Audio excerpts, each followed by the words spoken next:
കഥയുടെ തുടക്കത്തിൽ തന്നെ എമിലും നാൻസിയും ട്രക്കിങ്ങിനായി ഗിഫോർഡ് നാഷണൽ പാർക്കിലേക്ക് വരികയാണ്. ട്രക്കിങ്ങിനിടയിൽ നാൻസിയെ പ്രപ്പോസ് ചെയ്ത് റിംഗ് എക്സ്ചേഞ്ച് ചെയ്യാനാണ് എമിലിന്റെ പ്ലാൻ. എന്നിട്ട് എമിൽ വണ്ടിയുടെ ബേക്കിലേക്ക് വന്ന് ട്രക്കിങ്ങിനായി പോകാനുള്ള സാധനങ്ങളെല്ലാം എടുത്ത് സെറ്റ് ചെയ്യുകയാണ്. അപ്പോഴേക്കും നാൻസി അങ്ങോട്ടേക്ക് വന്ന് എമിലിനെ കെട്ടിപ്പിടിക്കും. എന്നിട്ട് ട്രക്കിങ്ങിന് പോകുന്ന സ്ഥലത്തെക്കുറിച്ചുള്ള മാപ്പ് എമിൽ നാൻസിക്ക് കാണിച്ചു കൊടുക്കും. എന്നിട്ട് അവർ തങ്ങളുടെ ബാഗും എടുത്ത് കാട്ടിനുള്ളിലേക്ക് പോകും. പോകുന്ന വഴിക്ക് എമിലി ഒരുപാട് ഫോട്ടോസ് ഒക്കെ എടുക്കും. അതിനിടയിൽ അന്ന് രാത്രി ക്യാമ്പ് ചെയ്യാൻ പറ്റുന്ന ഒരു സ്ഥലം കാണുമ്പോൾ അവരവിടെ സ്റ്റേ ചെയ്യും. നാൻസി ക്യാമ്പ് ഹോം സെറ്റ് ചെയ്യുമ്പോഴേക്കും എമിൽ പോയി മീൻ പിടിച്ചുകൊണ്ട് വരും.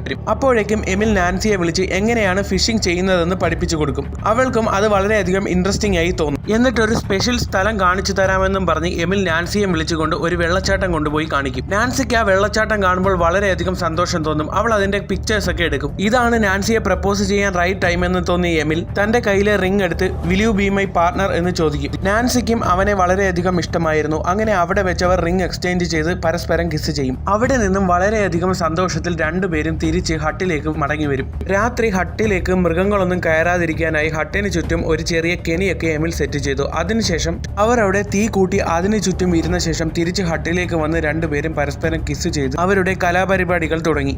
അതൊക്കെ കഴിഞ്ഞ് അവർ രണ്ടുപേരും കിടന്നുറങ്ങും. എന്നാൽ പെട്ടെന്ന് എന്തോ ഒരു ശബ്ദം കേട്ട് നാൻസി എണീക്കും. പുറത്തെന്തോ ഒരു ശബ്ദം കേട്ടെന്ന് അവൾ എമിലിനോട് പറയും. എമിൽ പറയും അത് വല്ല മാനോ മറ്റോ ആയിരിക്കുമെന്ന്. എന്നാൽ വീണ്ടും വീണ്ടും ആ ശബ്ദം കേൾക്കാൻ തുടങ്ങിയതോടുകൂടി വല്ല കരടിയോ മറ്റോ ആണെന്നും കരുതി എമിൽ പുറത്തേക്ക് ഒരു ലൈറ്റും എടുത്ത് വരും. പുറത്തു വരുന്ന എമിൽ താൻ കെട്ടിയിരുന്ന കെണി പൊട്ടിക്കിടക്കുന്നത് കാണും. നാൻസി അപ്പോഴേക്കും വളരെയധികം പേടിച്ച് ഹട്ടിനുള്ളിൽ ഇരിക്കുകയായിരുന്നു. എന്നാൽ അപ്പോഴേക്കും നാൻസിയുടെ പിറകിൽ നിന്നും എന്തോ ഒരു ഗർജിക്കുന്ന ശബ്ദത്തോടു കൂടി അങ്ങോട്ടേക്ക് വരുന്നത് പോലെ തോന്നി. എന്നാൽ അപ്പോഴേക്കും നാൻസിയുടെ വിളി കേട്ട് എമിൽ അങ്ങോട്ടേക്ക് എത്തിയപ്പോഴേക്കും ഹട്ടെല്ലാം ഏതോ ഒരു ജീവി തകർത്തിരിക്കുന്നു. നാൻസിയെയും അവിടെ കാണാനില്ല. എമിൽ അങ്ങനെ നാൻസിയെ അന്വേഷിച്ച് അന്ന് രാത്രി ആ കാടാകെ സെർച്ച് ചെയ്തു. അങ്ങനെ ആ ഒരു ഇൻസിഡന്റ് കഴിഞ്ഞ് ഒരു വർഷമായിരിക്കുന്നു. എമിൽ ഇപ്പോൾ ഉള്ളത് ഒരു സൈക്കാട്രിസ്റ്റിന്റെ അടുത്താണ്. നീ കഴിഞ്ഞ ഒരു വർഷമായി എന്റെ ചികിത്സയിലാണ്. എന്നാൽ നീ ഇപ്പോൾ ഓക്കെ ആയെന്ന് തോന്നുന്നത് കൊണ്ടാണ് നിന്നെ ഞാൻ ഇവിടെ നിന്ന് വിടുന്നത്. നാൻസിയെ കാണാതായി എന്നുള്ള സത്യാവസ്ഥ ഇനിയെങ്കിലും നീ അക്സെപ്റ്റ് ചെയ്യണമെന്ന് ഡോക്ടർ എമിലിനോട് പറയും. അങ്ങനെ അസുഖം ഭേദമായി എമിൽ തിരിച്ച് അവന്റെ വീട്ടിലേക്ക് പോകും. വീട്ടിലെത്തിയ എമിലിനോട് എമിലിന്റെ മമ്മി പറയും, എനിക്കറിയാം നിനക്ക് വളരെയധികം വിഷമമുണ്ട്. നീ ഹോസ്പിറ്റലിലായിരുന്ന സമയത്ത് അന്ന് ആ ഫോറസ്റ്റിൽ ഉണ്ടായിരുന്ന നിങ്ങളുടെ സാധനങ്ങളെല്ലാം പോലീസ് ഇവിടെ കൊണ്ടു തന്നിട്ടുണ്ടായിരുന്നു എന്ന് പറയും. വീട്ടിലെത്തിയ എമിൽ പോലീസുകാർ കൊണ്ടുവന്ന ബോക്സ് ഓപ്പൺ ആക്കി നോക്കുമ്പോൾ അതിനുള്ളിൽ നാൻസിയുടെ ഡ്രസ്സ് കാണും. അവൻ അത് കാണുമ്പോൾ വളരെയധികം വിഷമം തോന്നും. അതിനുശേഷം നാൻസിയുടെ ക്യാമറ ഓപ്പൺ ആക്കി അവർ രണ്ടുപേരും ഒരുമിച്ചുള്ളപ്പോൾ എടുത്ത ഫോട്ടോസ് ഒക്കെ നോക്കും. അതിനിടയിലാണ് കാട്ടിനുള്ളിൽ ഒരു മോൺസ്റ്റർ ജീവി നിൽക്കുന്ന ഫോട്ടോ അവൻ കാണുന്നത്. ഒരു പക്ഷേ ഈ മോൺസ്റ്റർ ജീവി ആയിരിക്കാം അന്ന് തങ്ങളെ ആക്രമിച്ചതെന്ന് തോന്നി എമിൽ അന്ന് അവരുണ്ടായിരുന്ന സ്ഥലമൊക്കെ മാപ്പിൽ സെറ്റ് ചെയ്ത ശേഷം വീണ്ടും ഒരു ഗണ്ണെടുത്ത് ആ സ്ഥലത്തേക്ക് പോകും. അങ്ങനെ ഒരു വർഷങ്ങൾക്ക് ശേഷം വീണ്ടും ആ കാട്ടിലേക്ക് എത്തിയ എമിൽ തന്റെ കയ്യിലുള്ള ഗണ്ണെല്ലാം എടുത്ത് വീണ്ടും ആ കാട്ടിനുള്ളിലേക്ക് പോകും.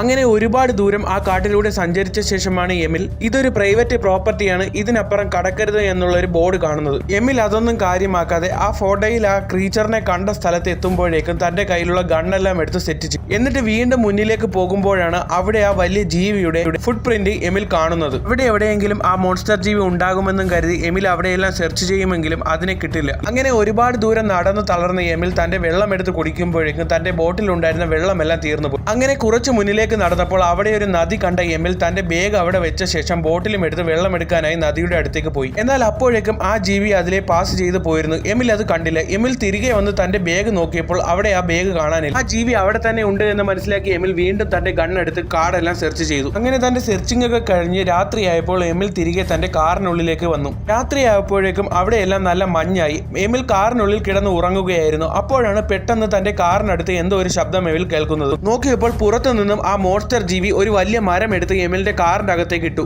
എമിൽ അപ്പോഴേക്കും തന്റെ ഗണ്ണെടുത്ത് അതിന് നേരെ വെടിവെക്കാൻ തുടങ്ങി. അപ്പോഴേക്കും ആ ജീവി അവിടെ നിന്ന് പോയി. എന്നാൽ ഗണ്ണും പിടിച്ചിരിക്കുകയായിരുന്ന എമിലിന്റെ അടുത്തേക്ക് പെട്ടെന്ന് ഒരാൾ വന്ന് എന്തു പറ്റി, ഞാൻ ഹെൽപ്പ് ചെയ്യണോ എന്ന് ചോദിക്കും. നിങ്ങൾ പേടിക്കേണ്ട, ഞാനും ട്രക്കിങ്ങിന് വന്നതാണ്, എന്റെ ടെന്റ് ഇവിടെ അടുത്താണ് എന്നും പറഞ്ഞ് അയാൾ എമിലിനെയും കൂട്ടി അയാളുടെ ടെന്റിലേക്ക് പോയി. തന്റെ പേര് മാത്യു എന്നാണെന്നും താൻ ഇടയ്ക്കിടയ്ക്ക് ഇവിടെ ട്രക്കിങ്ങിന് വരാറുണ്ടെന്നും എമിലിനോട് അയാൾ പറയും. എന്നാൽ അപ്പോഴേക്ക് തന്റെ ലവറിനെ കാണാതായതും ആ ജീവി തന്നെ ആക്രമിക്കാൻ വന്ന കാര്യമൊക്കെ എമിൽ അയാളോട് പറയും. അപ്പോൾ എമിൽ അയാളോട് ചോദിക്കും, നിങ്ങൾ എന്തിനാണ് ഈ കാട്ടിൽ ഒറ്റയ്ക്ക് താമസിക്കുന്നതെന്ന്. അതിനൊരു കാര്യമുണ്ട് എന്നും പറഞ്ഞു മാത്യു എമിലിനെ വിളിച്ചുകൊണ്ട് കാടിന്റെ ഉള്ളിലേക്ക് പോകും. കാടിനുള്ളിൽ എത്തിയ ശേഷം ഒരു മരത്തിന്റെ അടയാളം കാണിച്ചിട്ട് പറയും, ഇത് 1000 വർഷങ്ങൾക്ക് മുമ്പ് ഇവിടെ താമസിച്ചിരുന്ന ആദിവാസികൾ വെച്ച അടയാളമാണ്, ഇതിനപ്പുറത്തേക്ക് ആരും തന്നെ പോകാൻ പാടില്ല.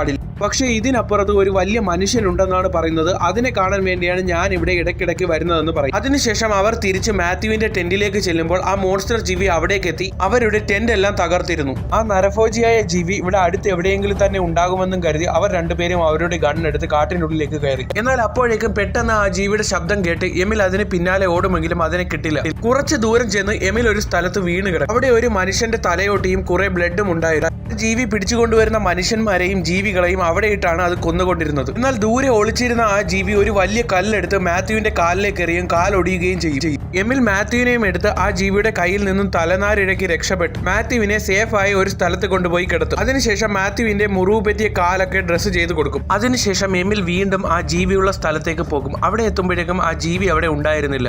എന്നാൽ അവിടെ ഉണ്ടായിരുന്ന അസ്ഥിക്കൂടത്തിന്റെ ഇടയിൽ നിന്നും എമിൽ നാൻസിക്ക് ഇട്ട് കൊടുത്ത മോതിരം കിട്ടും. നാൻസിയെ ആ ജീവിയാണ് കൊന്നതെന്ന് എമിലിന് മനസ്സിലാകും. അപ്പോഴേക്കും ആ ജീവി വരുന്ന ശബ്ദം കേട്ട് എമിൽ അവിടെ നിന്ന് ഓടി രക്ഷപ്പെടും. ഇനി ആ കാട്ടിലൂടെ രക്ഷപ്പെടാൻ കഴിയില്ല എന്ന് മനസ്സിലാക്കിയ എമിൽ മാത്യുവിനെ എടുത്തുകൊണ്ട് അവിടെ നിന്നും വളരെയധികം ദൂരേക്ക് വന്നു. അങ്ങനെ അവിടെ ഒരു നദിയുടെ അടുത്തെത്തി അവിടെ തീയൊക്കെ കൂട്ടി അന്ന് രാത്രി അവരവിടെ സ്പെൻഡ് ചെയ്തു. മാത്യുവിന് കാല് വയ്യാത്തതിനാൽ രാത്രി മുഴുവൻ ആ ജീവി വരുന്നുണ്ടോ എന്ന് നോക്കി ഉറക്കമൊഴിഞ്ഞ് എമിൽ കാവലിരുന്നു. അങ്ങനെ ദിവസങ്ങൾ കഴിഞ്ഞുപോയി. അവർ രണ്ടുപേരും ആഹാരവും ഷെൽട്ടറും കിട്ടാതെ അവിടെ പെട്ടുപോയി. അങ്ങനെ ഇനിയും ഇവിടെ നിന്നാൽ സർവൈവ് ചെയ്യാൻ കഴിയില്ല എന്ന് മനസ്സിലാക്കി അവർ അവിടെ നിന്നും കാടിന് പുറത്തേക്ക് വരാനുള്ള വഴി അന്വേഷിച്ച് നടക്കാൻ തുടങ്ങി. ഇങ്ങനെ രാത്രി ആയപ്പോൾ അവർ ഒരു സ്ഥലത്ത് സ്റ്റേ ചെയ്തു. അപ്പോഴേക്കും മാത്യു എമിലിനോട് പറയും, എന്നെയും കൊണ്ട് പോയാൽ നിനക്ക് ഇവിടെ നിന്ന് രക്ഷപ്പെടാനാവില്ല, നീ എന്നെ ഉപേക്ഷിച്ച് ഇവിടെ നിന്ന് പൊക്കോളാൻ പറയും. ഇതൊക്കെ നമുക്ക് നാളെ സംസാരിക്കാം, ഇപ്പോൾ നീ കിടന്നുറങ്ങാൻ മാത്യുവിനോട് എമിൽ പറയും. എന്നാൽ അടുത്ത ദിവസം രാവിലെ തന്നെ മാത്യു എമിലിനോട് പറയാതെ അവിടെ നിന്ന് പോകും. എന്നാൽ രാവിലെ എഴുന്നേൽക്കുമ്പോൾ മാത്യുവിനെ കാണാത്ത എമിൽ മാത്യുവിനെ അന്വേഷിച്ച് ആ കാട്ടിലൂടെ നടക്കുമ്പോൾ ഒരു സ്ഥലത്ത് മാത്യുവിന്റെ ഗണ്ണും സ്പെക്സും കാണും. കുറച്ചകലെയായി മാത്യു കരയുന്നത് കേട്ട് എമിൽ അങ്ങോട്ടേക്ക് പോകുമ്പോഴേക്കും ആ ജീവി മാത്യുവിനെ കൊന്ന് മാത്യുവിന്റെ ഇന്റേണൽ ഓർഗൻസ് കഴിക്കുകയാണ്. എന്നാൽ അപ്പോഴേക്കും എമിൽ അവിടെ എത്തിയെന്ന് മനസ്സിലാക്കിയ ആ ജീവി എമിലിന്റെ അടുത്തേക്ക് വന്ന് എമിലിനെ ദൂരേക്ക് വലിച്ചെറിയും. എമിൽ തന്റെ കയ്യിലുണ്ടായിരുന്ന ഗണ്ണെടുത്ത് അതിനെ വെടിവെക്കുമ്പോഴേക്കും അത് അവിടെ നിന്ന് പോകും. തന്റെ സുഹൃത്തായ മാത്യുവിനെയും തന്റെ ലവറേയും കൊന്ന ആ ജീവിയെ വെറുതെ വിടാൻ പാടില്ല എന്ന് എമിൽ തീരുമാനിച്ചു. എമിൽ അവിടെ നിന്ന് നേരെ എത്തിയത് തന്റെ കാർ ഉണ്ടായിരുന്ന സ്ഥലത്താണ്. തന്റെ കാറിൽ നിന്നും ഒരു കോടാലി എടുത്ത ശേഷം മാത്യുവിന്റെ ടെന്റ് ഉണ്ടായിരുന്ന സ്ഥലത്തേക്ക് പോയി. അവിടെ മാത്യുവിന്റെ കാർ കിടപ്പുണ്ടായിരുന്നു. കാറിന്റെ ഡിക്കിയിൽ കിടന്ന ലൈറ്റ്സ് എല്ലാം അവിടെ സെറ്റ് ചെയ്ത് കാറിന് ചുറ്റും പെട്രോൾ ഒഴിച്ച ശേഷം ആ ജീവി അങ്ങോട്ടേക്ക് വരാനായി കാറിന്റെ ഹോൺ അടിച്ച ശേഷം കെണിയൊരുക്കി എമിൽ അവിടെ ഒരു സ്ഥലത്തേക്ക് ഒളിച്ചിരിക്കും. എന്നാൽ അപ്പോഴേക്കും ആ ജീവി അവിടെ എത്തി ആ ടെന്റിലേക്ക് കയറും. ടെന്റിൽ കയറിയ ഉടനെ എമിൽ തന്റെ കയ്യിലുണ്ടായിരുന്ന വാളെടുത്ത് ആ ജീവിയെ കുത്തും. അപ്പോൾ തന്നെ എമിലിനെ ദൂരേക്ക് അടിച്ചു വീഴ്ത്തിയ ആ ജീവി എമിലിന്റെ അടുത്തേക്ക് വന്ന് എമിലിനെ കഴുത്തിറുക്കി കൊല്ലാനായി നോക്കും. എന്നാൽ ആ ജീവിയുടെ കയ്യിൽ നിന്ന് താഴേക്ക് വീണ എമിൽ അവിടെ ഉണ്ടായിരുന്ന വാളെടുത്ത് ആ ജീവിയുടെ കാലിലേക്ക് വെട്ടും. എന്നിട്ട് തന്റെ കയ്യിലുണ്ടായിരുന്ന ലൈറ്റർ കത്തിച്ച് എമിൽ ആ പെട്രോളിന്റെ അടുത്തേക്ക് ഇടും. അത് അവിടെയെല്ലാം കത്തിപ്പടർന്ന് ആ ജീവിയുടെ ദേഹത്തേക്ക് കത്തിക്കയറും. അപ്പോഴേക്കും ആ ജീവിയുടെ ശരീരം മുഴുവൻ തീ ആളി കത്തിയിരുന്നു. ഇതേ സമയം ആ മോൺസ്റ്റർ ജീവിയുടെ ആക്രമണത്തിൽ എമിലിനും ഒരുപാട് ഇഞ്ചറീസ് പറ്റിയിരുന്നു. അടുത്ത ദിവസം രാവിലെ ഒരാൾ അതിലെ ഡ്രൈവ് ചെയ്ത് വരുമ്പോൾ എമിൽ റോഡിൽ ബോധം കെട്ട് കിടക്കുന്നത് കാണും. അയാൾ എമിലിനെയും എടുത്തുകൊണ്ട് ഹോസ്പിറ്റലിൽ അഡ്മിറ്റ് ആക്കുന്ന സീനോട് കൂടി ഈ സിനിമയുടെ അവസാനിക്കുകയായി. കഥ ഇഷ്ടമായെങ്കിൽ ചാനൽ സബ്സ്ക്രൈബ് ചെയ്യുന്ന കാര്യം കൂടി ഒന്ന് പരിഗണിക്കണം.